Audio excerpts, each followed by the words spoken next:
Welcome back to Inspired Inc., the CWS podcast, a show where we promote indie comic creators and become inspired by what they create and their journey of creating it. I'm your host, Brandon Bloxdorf, and today on the show, we have Omari Malik, creator of Blacktooth Publishing. And today, we talk about how the world of music and comics can collide and have so many similarities with each other, making art to find your true self and belong somewhere, and exploring different ways of consuming to grow as a creator. All this and so much more on today's Inspired Inc. Bring your comic books to life and print your comics with Comix Wellspring.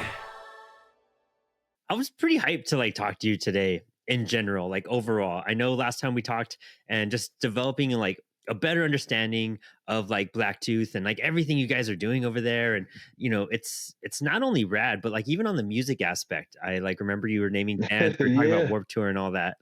There's, I think, events like Warp Tour are coming back this year and IC3. It's I don't know, it feels like when you're a kid and then there's all these cool things happening around. There's birthday parties and Yeah. fun events, and concerts are affordable. I feel like 2025 is giving us more of that funness that we're missing as adults sometimes. You know what I mean? Yeah, no, definitely. And it's funny you say things coming back. I know I mentioned it last time. I grew up in Richmond, Virginia, and we used to have a big hardcore fest that they kind of stopped. I want to say they had the last one probably in 2019 or 2018, but even that United Blood, our big hardcore fest is coming back, and they have Trapped Under Ice playing What? one of the days. So it's super crazy, Dude, you that's so know. cool. I gotta look into that. I'd be super down to go and check something like that out. I'm still finding some of Yeah, those no, things in it's this region too overall. word. How did music start to influence you as a creator? Does it impact your comics as much still too right now?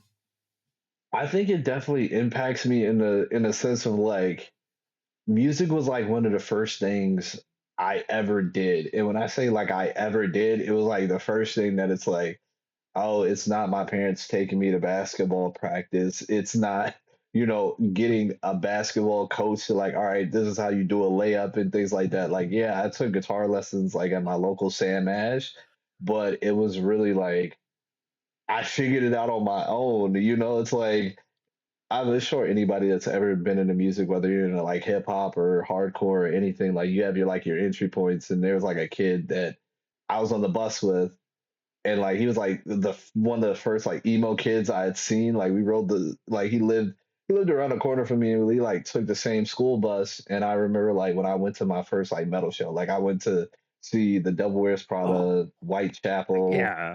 Inner Shikiri, and For Today, Oh, right? It sick. was right when, yeah, it was right when Death Drum was coming out. So I went to this show, and as soon as I get in the venue, the kid, he's the first person I see.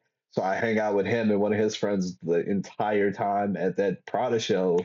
And then I saw him at school, and after that, I was a part of the scene because he had a band, and he's yeah, my band's opening up for Chelsea Grin Oh, in sick. a couple months, That's so and dope. you should come. And then that was my introduction to be oh, wait, okay, I know oh, there's a smaller scene, and it's oh, I know this guy that's opening the show. And then it's hey man, come to our band practice. Oh, we're playing this show, or we're gonna be here, or we're gonna be there, and we're going to the mall. And it's kind of being ingratiated. And so when I started to join my own bands and things like that, it's all right, so now we have to go to other people's show and pass out Yep. flyers. So they'll come to our show. We have to share their stuff on Facebook. And that's kind of the same way I got into comic books, because it's I went to my first convention, well, my first couple of conventions, and a guy that became my mentor and just someone I kind of hit it off with, talking to him while he was vending. He oh yeah, yeah, NYCC is a big show, but I do smaller shows too. And this is this creator and that creator, and you go here to find artists, and you go there to print your books. And it's similar in the sense of having one person pull you into the world, as when I was into hardcore and stuff like that. Oh, dude, that's so cool. Honestly, you're so right though. I felt the same thing when I was transitioning from music to comics. It's the same hustle practically. You know what I mean? I'm still Yeah. printing flyers. I'm still trying to get, hey, please look at this. Check it out. It's free. You know what I mean?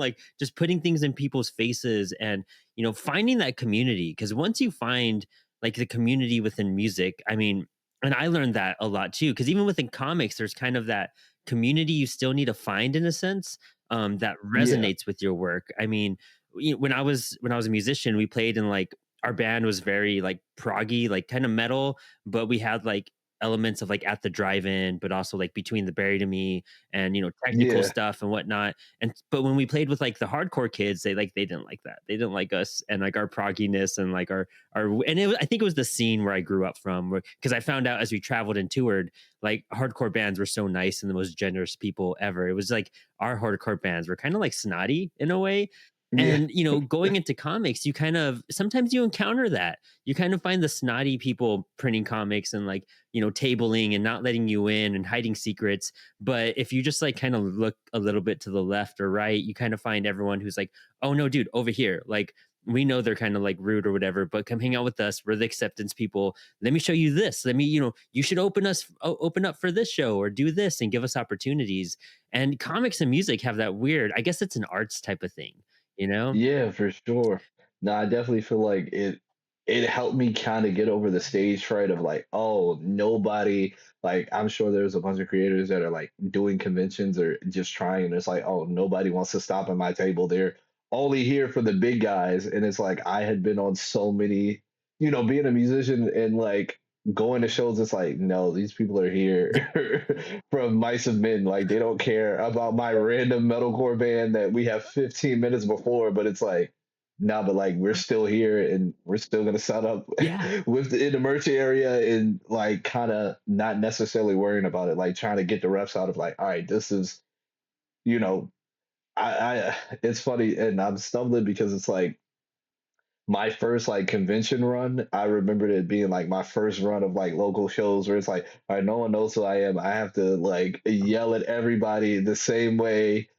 Clearly nobody wants to mosh for us, but we have to, yeah, mosh. Like this is our mosh part. Like Yep. this, uh, all right, so these three lyrics are you're nothing. Like, please say it after me. Yes, dude. And stuff like that, and kind of doing that same thing. So being able to have that experience is like, all right, cool, bro. I sold 3 books here. It's like we played shows where we sold no goddamn t-shirts, Yep. but Yep.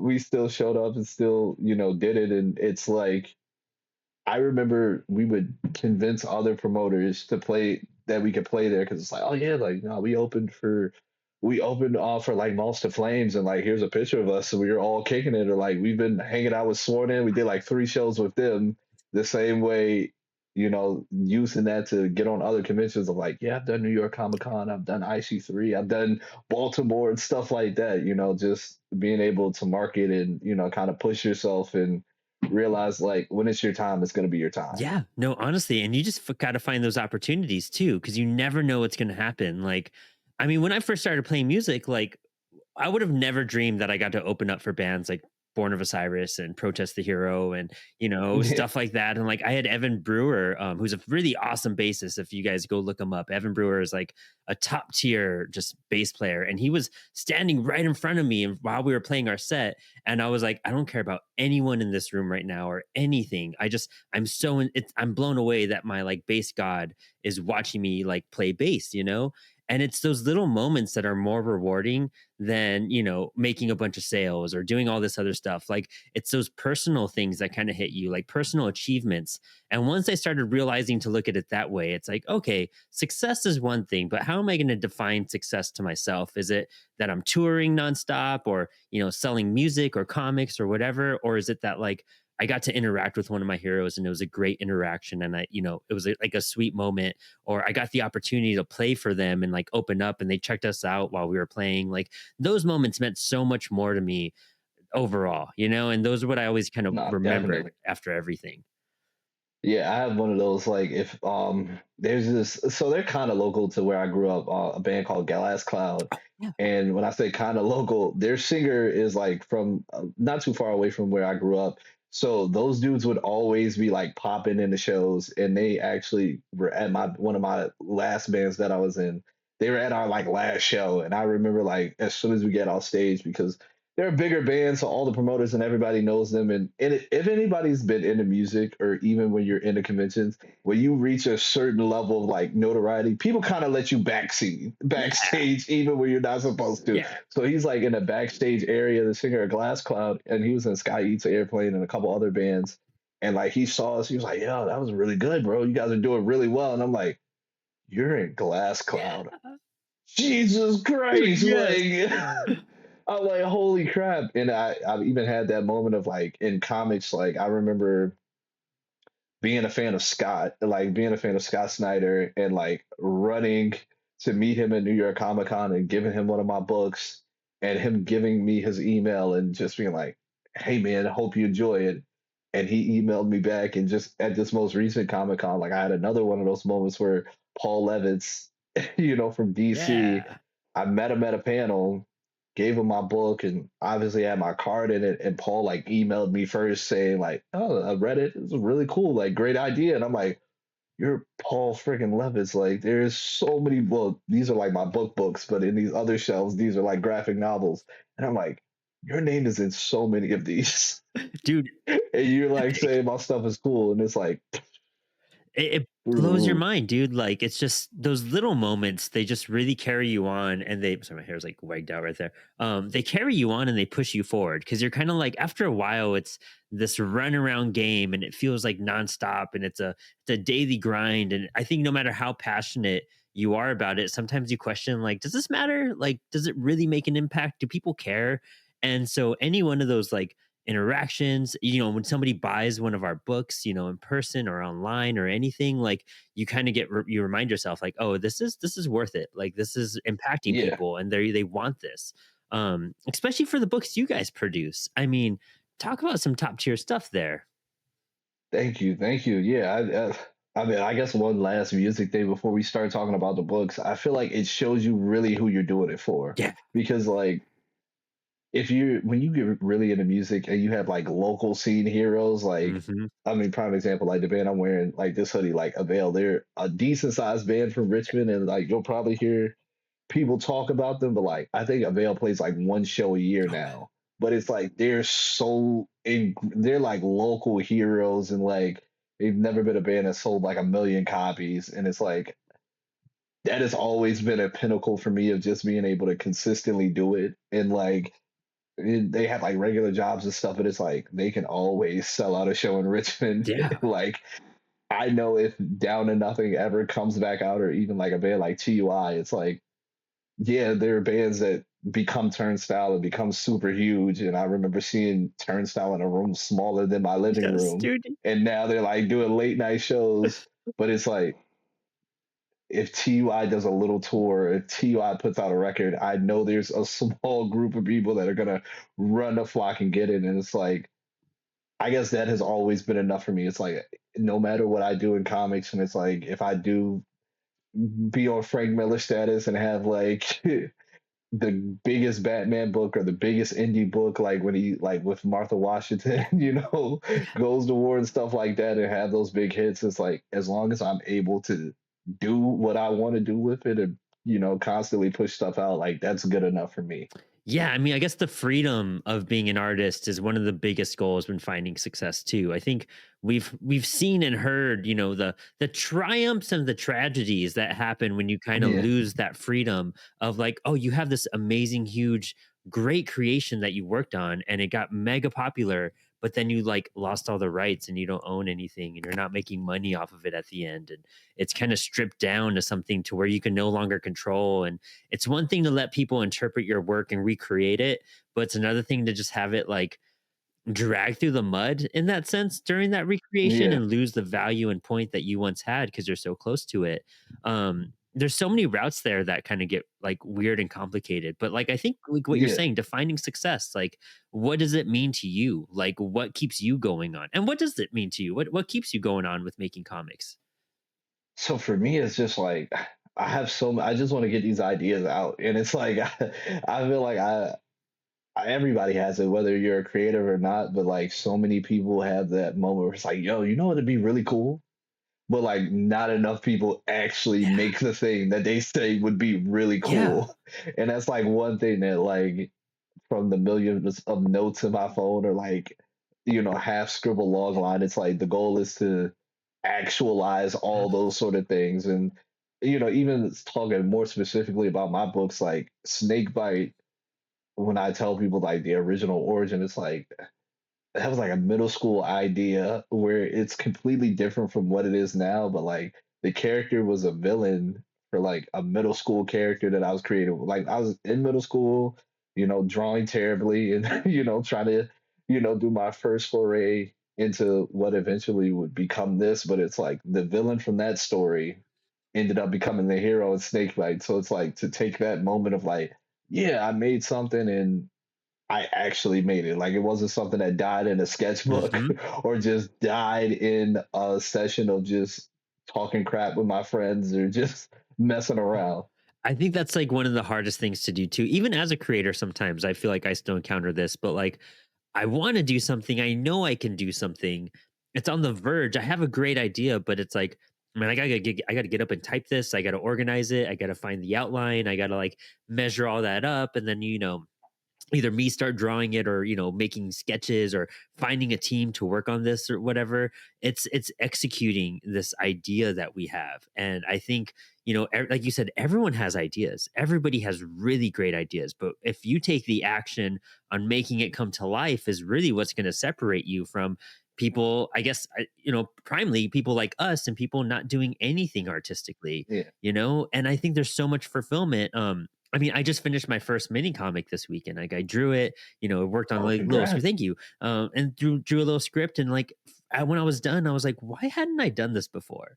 Like this Yeah. this was fairly easy. I learned a lot of lessons my first time through, but it was so possible, and it just took some like a little bit of confidence, a whole lot of fear and like hesitation. But like you just sit down and just start working on it. Put on a TV show and just start working on it and working on it, and it's all going to come together. And at the end of it, I was like, dude, I did this in a week. If I spat out a mini comic a week, that's 52 pages. That's a more than two, like that's two books, like it's Yeah. wild what you could do when you just sit down and execute your idea. But we all get comfortable on the couch, maybe we're just a little too cozy, maybe we're just a little too tired, and we don't make that first step of like, I got to get up and I gotta go do this, but at my artboard. So at least if I'm not doing anything, I'm in front of my artboard and I could be like sketching or drawing or writing an idea. I'm gonna do more if I sit there than here at my couch. So now I have a whole little like, setup next to my couch so that I could just try to like stand Yeah. up and go and do stuff.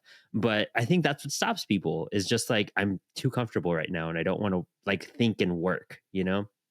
Yeah, I feel like you adding on to that, like I feel like a bunch of people like sometimes I'm sure every creator like people think you made it when you've been in an artist alley, so you'll get the random people that are like, "How'd you do this?" And I'm like, "I just did." Like Yeah. Like you just figured that part out. there's yeah, there's no secret or even like people that think like, "Oh, it has to be super put together and super polished." And I'm like, one thing that you realize when you start to make things, whether it's music or comics, is just like this is not this might be your first time seeing this, but this is not the first time it has existed. And like all those mistakes or misprintings or incorrect lettering, like once somebody you know, those become rarities because you just improve. Yeah. Like and people don't even see the things that are in front of them of like their books. If people went through some of their floppies and then if they have a graphic novel version of it from like one of the bigger publishers, there are corrections in Yeah. those books as well. There are things that are changed that like you don't really remember because you read the floppy one Yeah. time, then you've read the graphic novel a bunch of times, but it's like there are edits. There's a reason why like when you get DVDs, there's like, oh, the theatrical cut and then the director's cut and the whole movie version where bro, just make it and then improve it, re-release it, re-rock it, and just keep going. Like, you know, no one will. Yes, you'll make mistakes, or it doesn't have to be 100% perfect. Like the perfect thing to do is to complete it because you can always improve, re-release it, redo it, recolor it, retool it. Yeah. Like, you Dude, know, 100%. I mean, my very first comic, the punk rock anthology we did, I had so many friends look at it to be, proofread, to give me opinions, like thoughts on like the layout, the flow, all of this stuff. And at least like six or eight of us went through it. And then I got it back, the full batch from printing because I saw the proof. I Yeah. went through the proof and I said, "This is awesome. I love it." But you're so excited too. There's going to be something you miss. And I had a Yeah. credit that was double credited, and of course, it was my story, so I was like, "Eh, whatever, it's kinda cool." But, I have a story called Elliot's Song, and then there's a story apparently called Teenage Babylon in there. It's the same story, it's not 2, but it's listed as a dual credit, like 2 different listings, and I was like, Yeah. "Total typo right there." And so now in the new printing, I'm getting it all of that fixed, and I'm just like, "Oh, man." Well, it Exactly. just happens. When you aim for perfection, you're gonna miss so hard versus if you just, like, aim and shoot. Just see where it Yeah, and lands. if you go, probably like I mean, I'm sure there's some Star Wars fans out there, but there's a reason.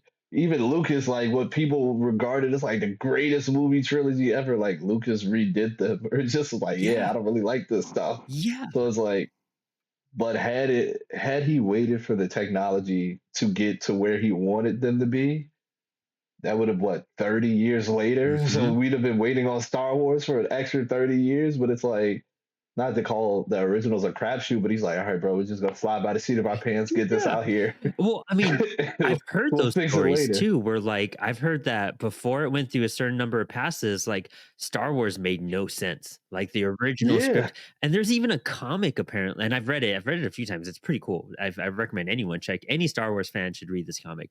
But it's called The Star Wars, and it's based off of the original movie script, and it's based off of the original Ralph McQuarrie artwork too.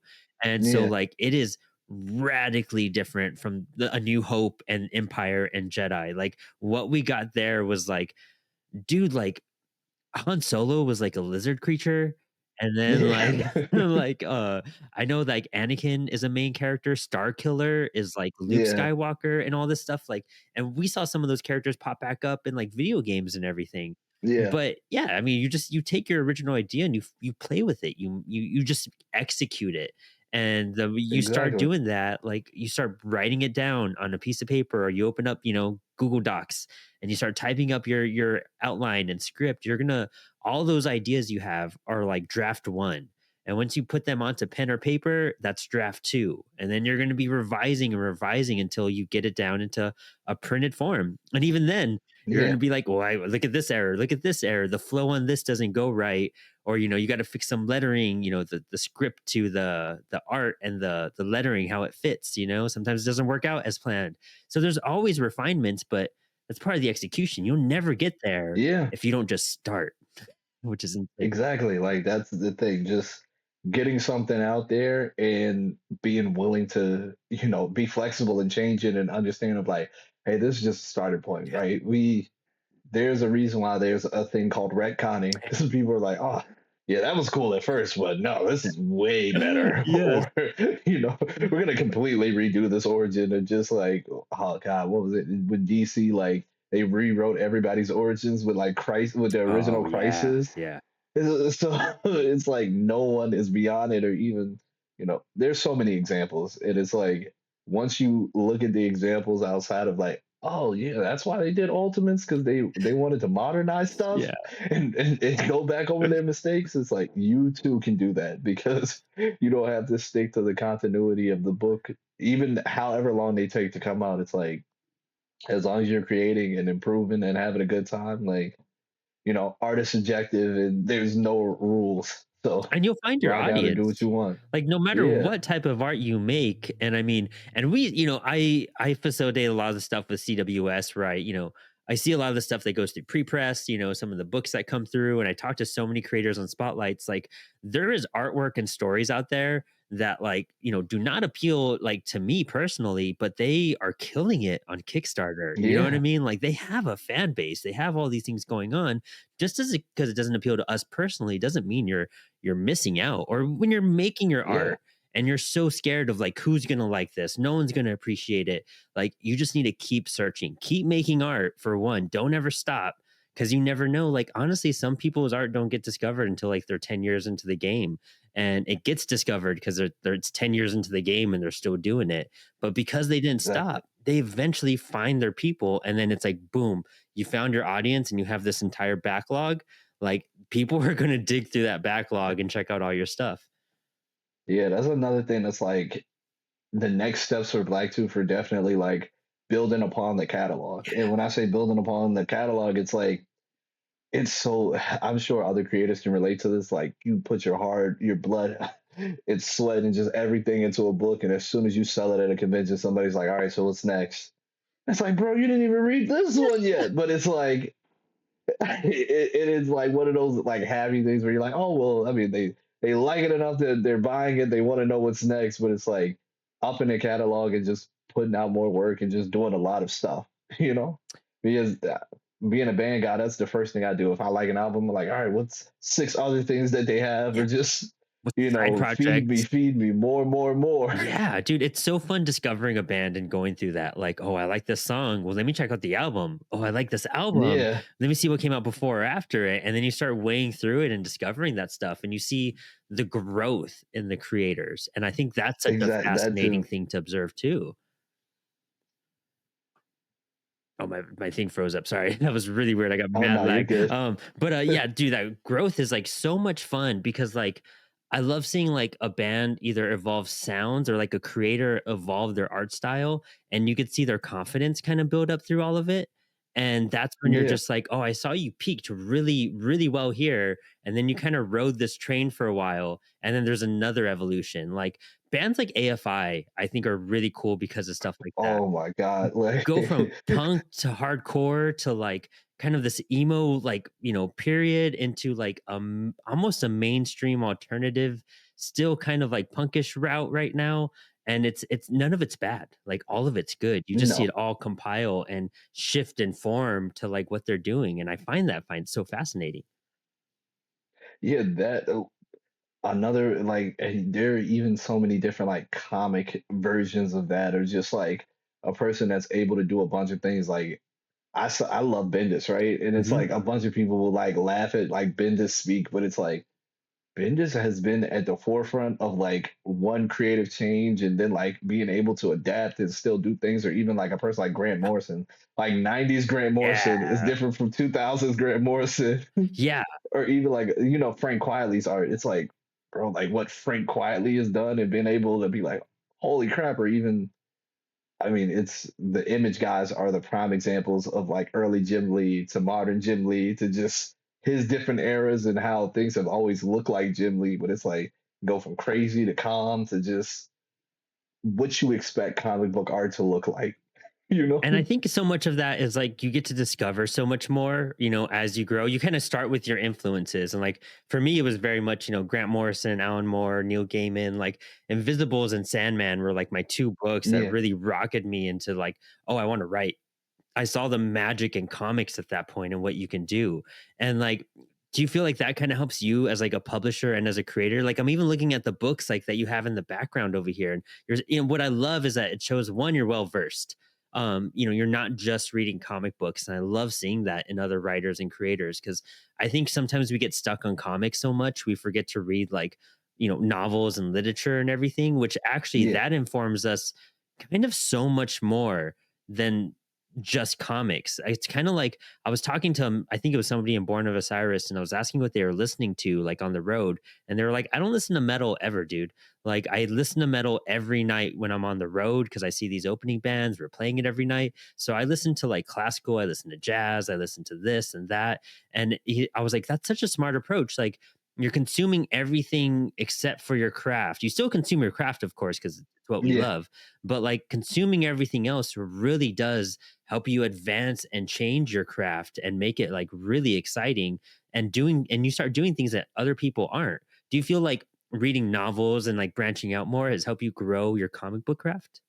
Yeah, definitely. And it's a part of the reason why the books that I have are so different. So you also I feel like it happens everywhere, but it's like sometimes people are so afraid of like alienating their audience of like, all right, well, if I do a manga book, if they buy my manga, they're not gonna want my Saturday morning cartoon version of this, or like, just the weirdest stuff. But I was always kind of that kid. Like as much as I loved Suicide Silence, like I also was still listening to A Day to Remember, and like I didn't mind, Green Day or just like the Used, Mhm. and like yeah, I was like yeah, Whitechapel and Suffocation and Cannibal Corpse. Like I liked all of that stuff, but it's like I also still wanted to go see the story so far. Yeah. So being that I've always had a wide range of influences and like I've always had those, it'd be really cool if ideas for all those things that I was into, which is why it's like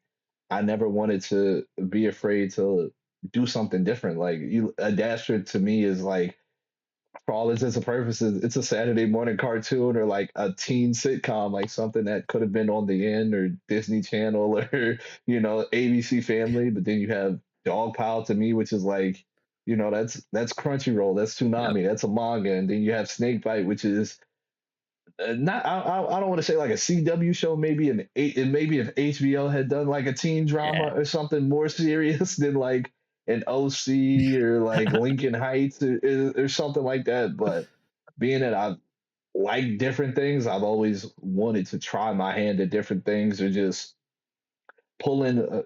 Sometimes the greatest ideas are things that get mixed up, and I'm like a wrestling fan, right? So I like wrestling, and it's like the way they have the pre-shows and the after shows are things that you would do for basketball and football. Hmm. But now, AEW, WWE, and all that stuff, like they have commentators that are talking about it just like UFC, where they're like, yeah, Seth Rollins or CM Punk or Swerve Strickland, like they've been training really hard and putting together all these packages that where they're taking something from here and using it there. And that's kind of what you're talking about of like reading regular books and being like, this is cool. Like, I wonder if there was like a weird spy genre book that like was a comic versus just reading the James Bond's books Hmm. as the James Bond books. Like maybe I this would be cool as in like some panels or, or Yeah. vice versa of like seeing a comic green like this is really cool as a comic, but like a novel version. I'm sure people would love this, but like I know people that only read novels. But if I gave them to them this as a real novel, because you see Marvel and DC do that, where they have Oh yeah. novelizations of what honestly could be comic book stories. I have a So novelization of Kingdom Come. I haven't read it before. Yeah, yeah, it looks pretty dope too. I can't wait to read it. But it's like, oh, wow, I would have never exactly. expected that. I mean, and I mean, it's kind of like, I mean, especially I grew up as being a bassist, and so like playing bass my whole life. Like I started off and I was like, I'm gonna play punk music. Punk was like where I was at. I'm gonna learn punk and some metal. And then as I started diving into that, and I was listening to bands like Between the Buried and Me and the Human Abstract, I was like, oh, dude, I should learn classical music because apparently classical is the way to shred. And so I Yeah, invested in classical music. And then I was like, okay, I could shred, but like my rhythm really isn't like where it needs to be for like some of these breakdowns and like stuff like that. So then I dove into hip hop and I just studied hip hop like crazy for like 2 years. And what that gave me was like an ability to do really cool fills and then give like breakdowns and like that type of stuff, like a different vibe to them. And so I feel like if I yeah, didn't like invest in classical and if I didn't invest in hip hop, my punk rock and my metal music would not be at the caliber that it was because I was like, I'm shredding, I have cool rhythm now, I'm doing different like thumb techniques and everything. It's things I would have never tried if I would have just stuck to punk and metal because none of that stuff was really there for what I was looking for. yeah. I mean, that's been for me like reading novels and like if you read comics all day and you try to write comics, not to say you'll do bad, but it's like a novel has to describe Yeah. something. And like when you're a writer, and for people that don't know, and if anybody's out there is trying to figure it out, you have to describe everything to whoever's drawing. And if you're even if you're drawing it yourself and you're like, man, Yeah. what does that mean? Or how do you do man walking? But it's like when you read a novel, it's like he had a blue shirt on. He walked past the red building with gray bricks and a busted out window. And it's like, not that I'm writing a novel when I'm describing a Mhm. scheme, but it's like I need to be descriptive. And just the way you paint a picture when you're reading a novel, if you're going to pass this off to someone else or you're just going to do it yourself, you need to be descriptive. So that's a thing that's helped me be descriptive, to read novels because you just see Batman or The Flash and you're like, okay, yeah, panels. It's like, no, I have to describe what's The here and what pose, room the he's walking into atmosphere. and where everyone Yeah. is. Yeah, You placement. I know? mean, just getting a vibe. Like you want to make it you want to have the reader sucked in. And I think that's what like people Exactly. forget. Like you want to put them like as if they're reading it and they should be able to feel it all in their head. Their entire atmosphere, their room should shift around them. That's the magic you want to have when you're like reading a book or a comic is like I want to be taken somewhere else. I want to forget about this Yeah. reality, you know? Like I want to be so consumed in this I can't put it down. And I think people forget that, you know, like they just Yeah. We get trained to just consume that we don't even notice what's being done to us. Like we don't even notice like, oh, there's a jump scare coming because the music's creeping in. yeah, Like, yeah. or oh, I like this trailer because it's that familiar song that I heard 10 years ago that's like Yeah. play. Like we don't even notice the tricks. And then when we try to do it, we're like, why is this not working? Like, what am I not doing? What is Grant Morrison and Scott Snyder doing that I'm not doing? No, they're being descriptive. Mhm. They're you had to flip back a few pages because they left a clue there. That way, now you're surprised and you're like, they didn't set this up. They did. You just read too Just fast, or you didn't even see that there was a silhouette behind Batman or behind a Green Lantern and and I love stuff that. I like that. love things that make you, like, take a double take, you know what I mean? Like, things that Yeah, really make you like, "Oh, I should be paying more attention as I read this, like, I need to slow down." And I think that's a lesson for, like, life and just, like, living right now is, like, slowing down and looking at, like, what is happening around us, like, especially in times like these, you know, we just had a giant yeah, election, there's all sorts of things going on in, like, our world and, you know, and it's not even to get political, it's really just to be like, "Okay, look at what's happening around you see what's shifting see what like affects you directly see what affects those around you and like absorb you know and like find some peace in yeah, what's happening and like feel out what you can do like I feel like we all like latch to our phones to like escape a feeling or a thought sometimes and so we like drown ourselves by like doom scrolling or you know just trying checking your emails 40 times and hitting refresh when nothing's there but you're just trying to yeah, occupy whatever thought is like trying to break through and like when you think back to what, you know, 15, 20 years when you and me were like younger, we didn't have cell phones, we didn't have distractions, and you never heard stuff about like mindfulness as much because you know it, like not having a phone, you're doing mindfulness everywhere. You're sitting on the bus yeah, watching condensation, mindfulness. Like you're waiting for your friend to get out of class and you're just sitting there just waiting and you're just mindfulness. You know, you got to like be bored for a bit and just let your brain breathe.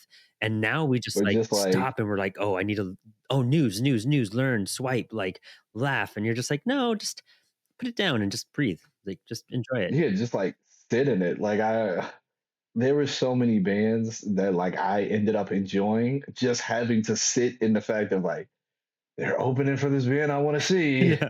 Like, I mean, there's Facebook here, but it's like, oh God, I don't have that much data. So it's like I can't scroll through their whole 30-minute set. So I just have to like sit in it. And it's like, I'm also a person like, I don't really dislike movies. Or and when I say I don't like dislike movies, it's just like I've seen so many bad movies or just like having friends or family that like weren't I was into comic books and wrestling and like when I if you ask me what I want to watch, I know Yeah. exactly what I want to watch. But when you're hanging out with people, you can't be like, yeah, let's watch '05 Fantastic Four. You Yeah. know, they want to watch other stuff. So because of that, like I've built an appreciation of just sitting there and just like watching something and just enjoying it and not being like, oh, I don't want to watch 16 Candles or this rom com. I'm just like, I just sit in it, like that being mindful of just being like, all right, Let's see like what this has to enjoy offer. the ride, be aware Yep. of what's going on, and just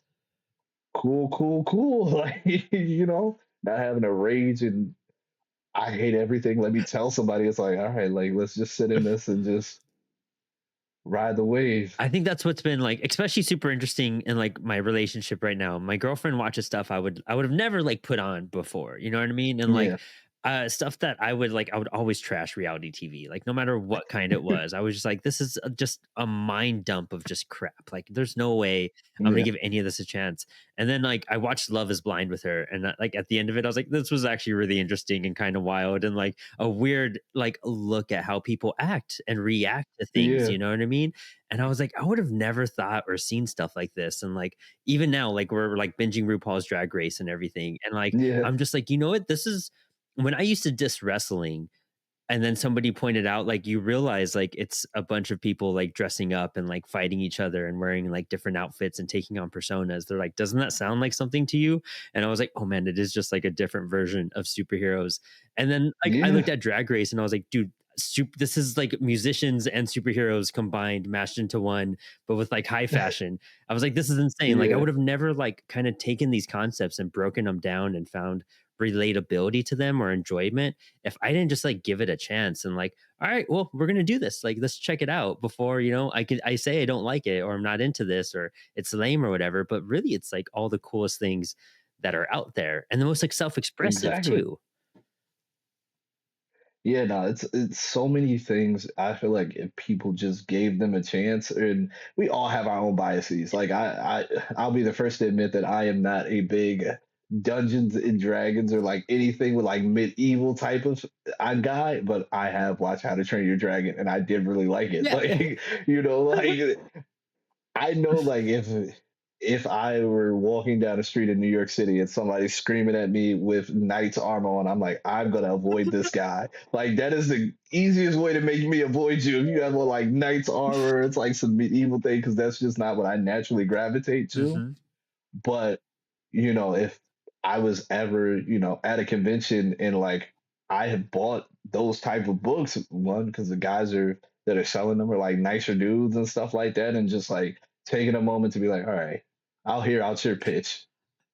Or like a story is a story. Like I'm sure there's something that will tickle my fancy, just like How to Train Your Dragon did. So like I'm willing to try, or just willing to give it a shot. Yeah, and honestly, that kind of is probably what opened us up to indie comics in general because like if Yeah, we weren't this open to like mainstream type of things out there, we wouldn't be as open as to indie books because we could just be just as snotty and be like, "Oh, it's not Image, it's not Marvel, it's not DC." And now like we're more people of like, "You know what? I'm kind of glad it's not any of those brands and it's something different." yeah. Like now we're more encouraged to read it than if it was Marvel, DC or someone else.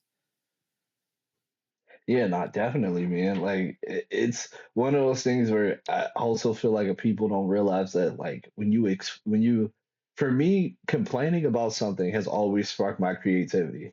Of like when bands that I like were getting softer, or like more mainstream at the time, and it's like, well, I want to be in a heavy band then because I'm not getting the heavy Yeah. stuff, and it's like I love superhero comics, but it's like I wanted to see people in regular clothes fight crime because I also kind of like fashion. So it's like, what did I do? My characters don't have spandex and stuff like that, not because I don't like it, but I wanted to see something else. So that's what I did for my creations. Like I filled the void in the market that I saw and like gave myself what I wanted. I mean, that's essentially, what everyone says, make the comic you want to read. And you don't really know what you want to read unless you've gone through like as much stuff as possible, comic wise, film wise, TV wise, music wise. That's how you really test your palette. That's how you really know Yeah, what you like and love and don't love. Or, I mean, same thing with superheroes. Like, I love superheroes. I grew up on Marvel and DC. Like I'm watching Brave and the Bold and Justice League, like and like everyone, like, and I'm watching it right now with my girlfriend and showing her, some of that stuff. I yeah, think all that stuff is amazing. I don't have a superhero story inside of me. I haven't been able to conceive a superhero story that I would, be comfortable like writing and presenting and all that. But like I love it so much. Like it's a huge part of my yeah, life. But now because it's such a big part of my life, that's where I write like punk rock related comics or emotional comics or well, my one superhero is like a stoner superhero. So there's that, yeah, like there's like Weed Wizard. I yeah, forget he is technically a hero, but like stuff like that influenced that funness of me finally creating a superhero esque character, but with my own twist. Like I figured out yeah, all the stuff I like. I figured out what I don't really like. I'm not making war comics or anything because I haven't found something that's, driven me into that area or like military stuff or anything. But I could write all day about sci-fi, cosmic, punk rock, weird stuff. You know what I mean? And it's because I've Yeah. gone through all that, and you have to test your palette. You have to try something that you are scared to try. And then you may discover, okay, I didn't like that. I'm glad I tried it to confirm I don't like that. At least I gave it a Like, shot. yeah. But, or you're just like, I think I have a new obsession and I would have never realized it if I didn't give it a shot. Same thing Or with indie comics. or people. Yeah, for sure. Like, there's one caveat of like, I never want to see anything like that. Let me write the antithesis of why that is the worst thing ever. Why you should never do that. Yes. You know? Yes. Or like using that as like the base of your comic. Like if you don't like something or you don't enjoy it, twist it around. Turn it into something you Yeah. like. Like challenge yourself and you kind of you'll really analyze on what made you not enjoy whatever it was. Yeah. I've always liked the notion of like, oh, this band sucks. We'll write a better song. Just like, you know what? I Yeah, will. yeah, yeah. I mean, I think that's how we all kind of got started was that something hit us Yeah. where we're just like, "No, I could do this better." And Yeah. test yourself and you find out if you could do it better. And I think that's why even with like critics, I've always been very like, you know what, if you haven't made a film or, written and recorded an album or know how to play an instrument or like if you don't know the tiring of like the hey, what the heck guys? My cats are fighting. Sorry. If you No. don't know like the aspect behind that, like who are you to criticize and critique someone when you don't even really truly understand the process because you've never done it? Like, unless you've been there in the trenches and doing it, I don't know if you're going to understand whatever it is you're commenting on to a certain extent. Yeah.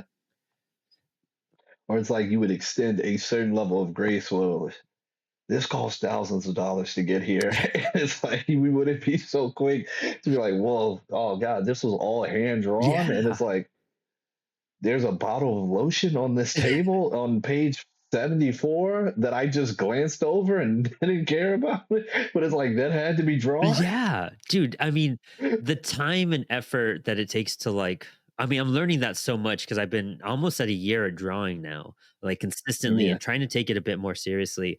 And it's just like, dude, it's crazy how hard it is to do one, just like basic things, like figures and whatnot. But then you're like adding environments and backgrounds and all this stuff, like the time and effort and the energy it takes to really draw like a good panel and a good scene or a good story, dude, it takes so much talent and it all kind of gets tossed to the side. Or people are like, oh, $5-10 for that book. Like, I don't know. And it's just like, no, dude, you guys like really need to understand like the power it took, like making Yeah. these comics when we get off of our day jobs and just sitting there and being like, man, I'm so exhausted because I just did a 9-hour shift and we have family, spouses, anything going on in your life and you're like, well, I just got to work a little bit on my project for happiness.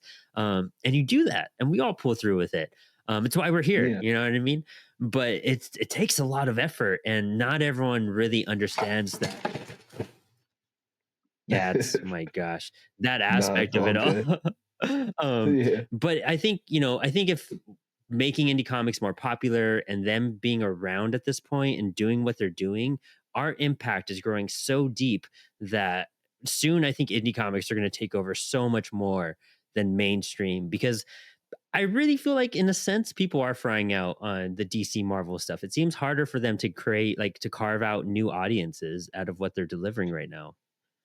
Yeah, I definitely feel like we're at the moment where I just for the marketplace where it's like there's so it's being decentralized. Like everybody, you can go anywhere.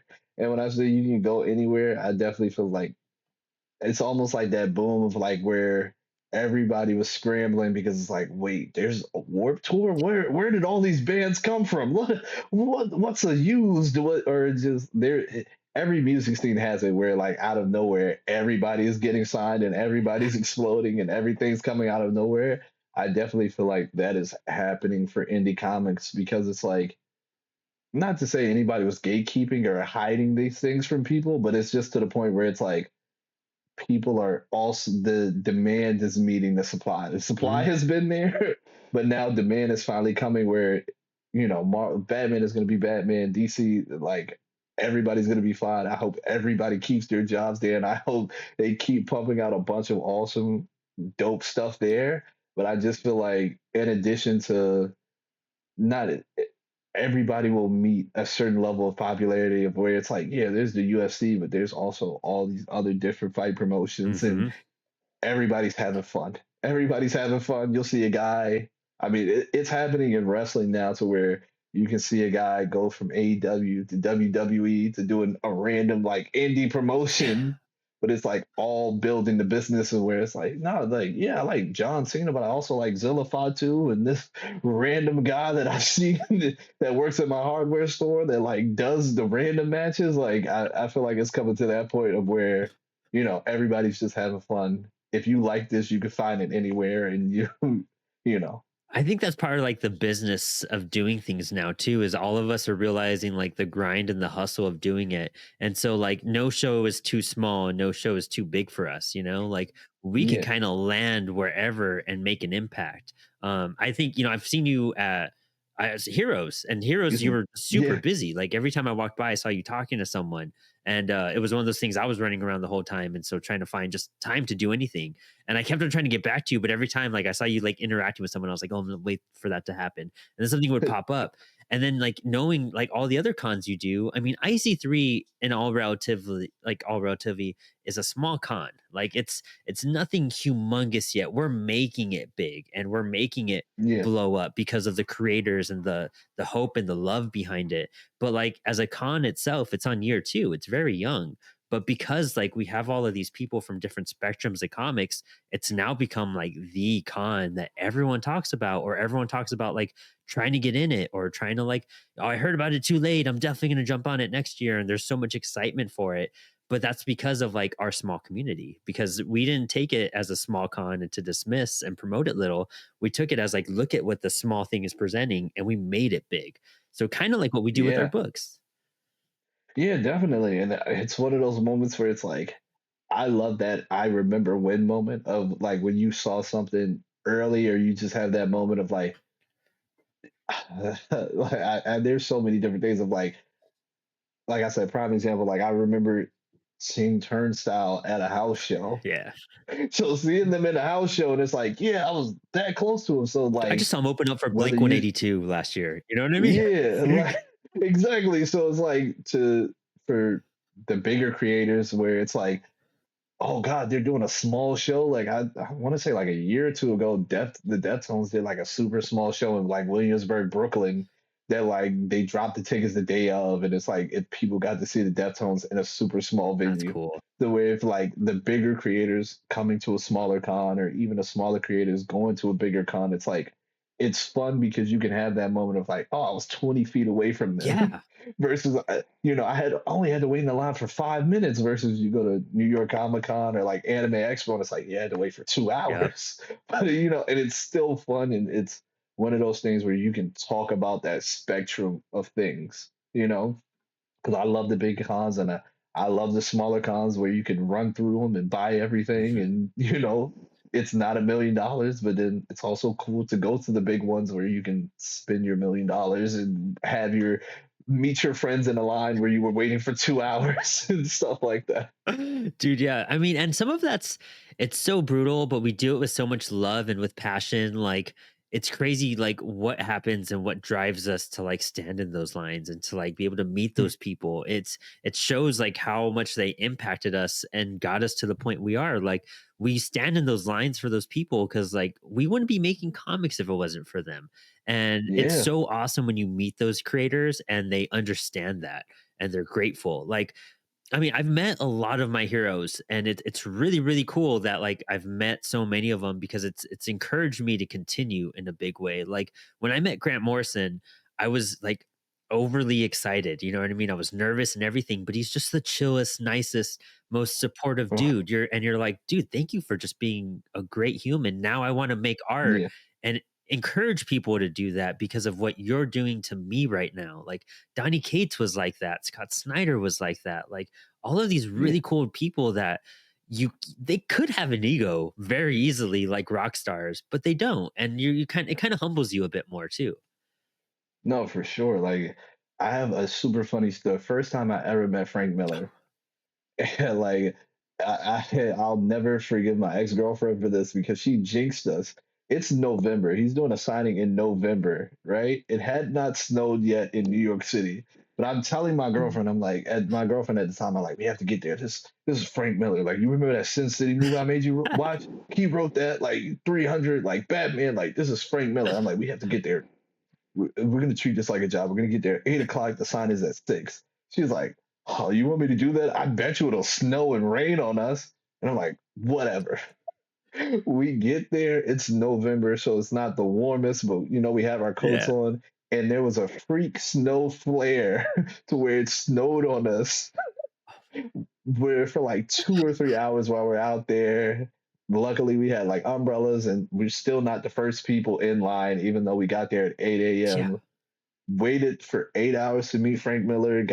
I have I had the floppies of Batman Year One, so I got him to sign the Sick. floppies of Batman Year One, and he was super cool. And like I met him again like a year or two later in New York Comic Con when I had my books out, and I talked to him, and I'm just like, hey, like I waited for 8 hours for you at Midtown, and I write books now, and he's like, hey, yeah, come on, like show me your books. Like I don't know if it's because I told him the 8 hours, or I want to say just because Frank's like that nice of a guy where he was like, yeah, no, like, come on, like, tell me about the book. Like, what is this? And, having Cool. that moment, where, bro, you don't know what I did to meet you the first Yeah. time. And now I'm meeting you again. And like, now I'm in the position to where I'm the creator and you're just as interested in those moments as I was, when you were just scribbling your signature on my book after I'd waited and been snowed on. Yes. So, Dude, that's so sweet. And I love hearing stories like yeah. that because it really like them being that kind and doing that really does make you like take a moment and be like, "Oh, I should return that to other creators that come up to me. Like if another like indie creator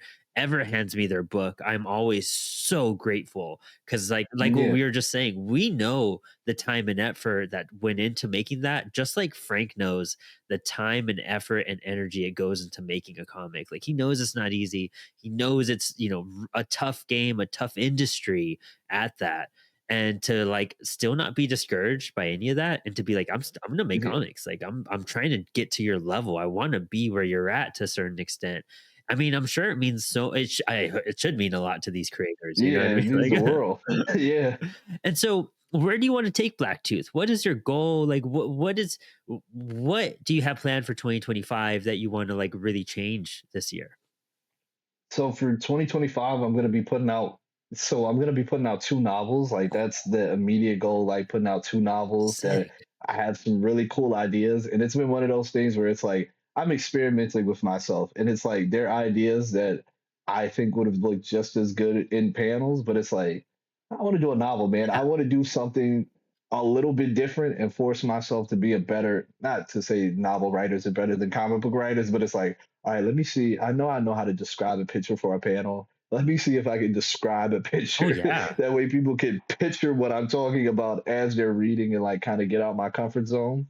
So I'm planning on releasing those as well as so we talked last time, but I have my three flagship titles. So we're gonna put out the first arc for one of those flagship books as well. So like the first 5 or 6 issues, it's gonna come out as floppies and graphic novel and as a graphic novel on like Kickstarter and stuff. But so that's like the goal to have those three releases. Maybe sneak out another version of some smaller stories for like my Blacktooth Battalion. That's Ooh. like an anthology. So Busy a year. lot of cool stuff. Yeah, Yeah. dude, that's sick. I love that we were just talking about novels and before I even like, knew that you're really doing that or remembered, it's so awesome that you're challenging yourself as a creator. And like I would love to I'm a big Coheed and Cambria fan. So it's like I love that Yeah. they did the comics and I love that they, do the music, but then there's also Year of the Black Rainbow, which is a novel. And once I Yeah. found that out, I was like, I want to write a book. Like I wanna take a hack at Exactly. that. Like build more of a storyline to one of the universes I'm working on and just really go all out because it's a good thing to do that, to challenge yourself. Like, yeah, we could describe panels, Exactly. but like, how are you at a short story? How are you? Just like if you could write a 26-page comic, can you write like a one pager that's really solid or a two pager? You know what I mean? Those Yeah. restrictions can really like challenge you and shape you a bit. And that's like been a thing that's like trying to challenge myself with like getting the character idea, and it's like the first, it's like, all right, so in a world we're a boy, and I'm like, but what if I just made him a Yeah. girl? Or like, okay, so it's like, all right, or yeah, he has a power, but it's like, what if he had a weakness, just to see if I guess it's like me. I try to fact check the idea of like, if this is as good, I can always do a comic version of it later. But like, let me see where it goes, or like, let me see how strong this premise really is, to where does this part even matter, or do I get more legs out of it if I like switch it up a little bit, or it's like, yeah, if they were an adult, this stuff would be super easy. So like, let me make them a middle schooler. So it's like now they have to figure out how they're gonna fight the demons or whatever and not get caught. Like it's still making the math class, or just you know. Dude, that's sick. I love that. I'm looking forward to those releases. I love following what you guys are doing. I'm so glad we've been able to connect so much over the last couple months, and we'll get to hang at IC3 really soon. Which is For going to be sure, for so sure. hype. What other cons are you doing this year? Do you have anything else like listed that you're trying to get into or been accepted already? Uh, yeah. So I'm doing. Oh God. There's the Brooklyn Independent Comic Oh, I'm doing Showcase that that's too. at. Yeah. So I'll be at Bix in April. I'm doing a back-to-back weekend in Virginia, so I'm doing like VA Comic Con, and then like a Norfolk Anime Fest, and trying to get into Brooklyn Comic Con since it's down the street from me, Cool. and like a couple other things. More than likely, if I'm not vending at New York Comic Con, then I'll just be running around with my friends. Nice. So there, Fan Expo Boston. Yeah, I'm doing Fan Expo Boston. So I got a couple things lined up. Hype. you know. Dude, Omari, I'm so hyped. I'm so glad we got this conversation in as well. This is a long time coming. It's been just so cool to just watch your brand and see what you do, and just the connections we've been able to make through music and through, making comics. It's just been a blast talking to you. So I really thank you for your time today and just for this awesome conversation we've had. So I can't wait to hang Listen, this thank year. you. Awesome, man. I'm looking forward to it, and thank you guys so much for having me. And thank you so much to Comix Wellspring. You guys are some of the best printers out there, man. You guys kill it with my books. So Love it, dude. Love it so much. I need to grab some physicals for my collection too. So I'm gonna be really hyped to get all those from you this year. So thank you for so sure, much, for man. And sure. and to our audience, thank you guys so much for tuning in to another episode of Inspired Ink. Please go check out the links below to support Omari and his publishing imprint. So many cool, great stuff that you guys will love in there. And don't forget to keep up with all of our upcoming episodes with IC3 creators or Spilled Ink events with IC3 creators. And as always, thanks for hanging, stay inspired, and stay creative.